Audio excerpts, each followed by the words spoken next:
بسم اللہ الرحمن الرحیم۔ ارسلان اکیڈمی میں خوش آمدید۔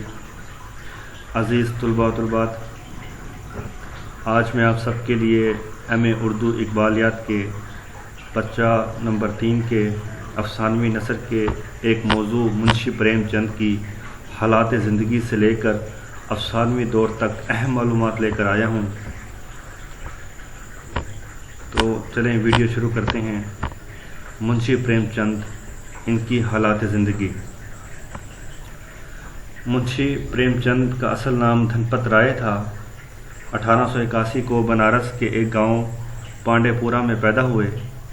ان کے والد عجائب لال ڈاک خانے میں ایک کلرک تھے۔ 7 سال کی عمر میں والد اور 15 برس کی عمر میں والدہ کا انتقال ہو گیا۔ ان کی والدہ کا نام آنندی دیوی تھا۔ پریم چند کی شادی 13 برس کی عمر میں ہو گئی تھی، مگر جلد ہی علیحدگی اختیار کر لی اور ایک کم سن بیوہ شیروانی دیوی سے شادی کر لی۔ پریم چند کی تعلیم کا آغاز فارسی اور عربی کی تعلیم سے ہوا، جو ایک مولوی صاحب سے حاصل کی۔ ان کا گھرانہ بہت غریب تھا۔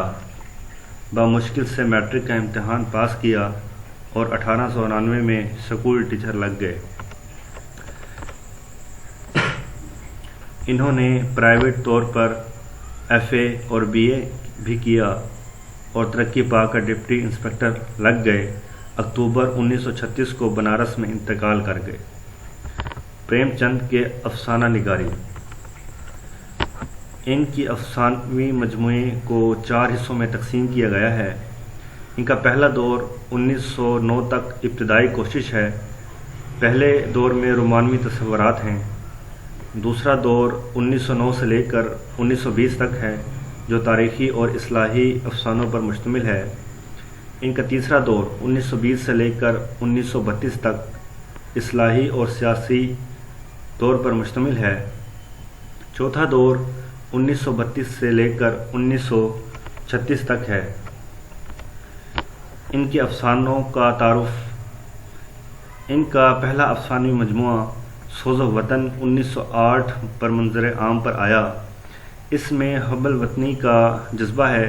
اس میں 5 افسانے شامل ہیں، جس میں پہلا افسانہ دنیا کا انمول رتن ہے۔ اس میں سچے قومی جذبے کی عکاسی کی گئی ہے۔ ہندوستانی قوم کو ایک جذبے کی طرف راغب کیا گیا ہے۔ دوسرا شیخ مخمور ہے، ایک شہزادے کی کہانی ہے جو وطن کی محبت کی خاطر سپاہی کی طرح جنگ لڑتا ہے۔ اور تیسرا افسانوی مجموعہ یہی میرا وطن ہے۔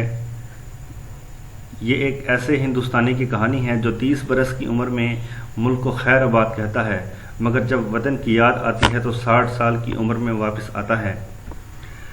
چوتھا صلح ماتم ہے، یہ ایک آپ بیتی ہے۔ اور 5واں عشق دنیا ہے۔ عزیز طلباء و طالبات، امید ہے کہ آپ سب کو ویڈیو پسند آئی ہوگی۔ تو اسی طرح سے اگر آپ چاہتے ہیں کہ میری ویڈیوز ایم.اے اردو کے متعلق تمام معلومات آپ کو ملتی رہیں، تو چینل کو سبسکرائب کریں اور بیل آئیکن کو ضرور دبائیں۔ اللہ حافظ۔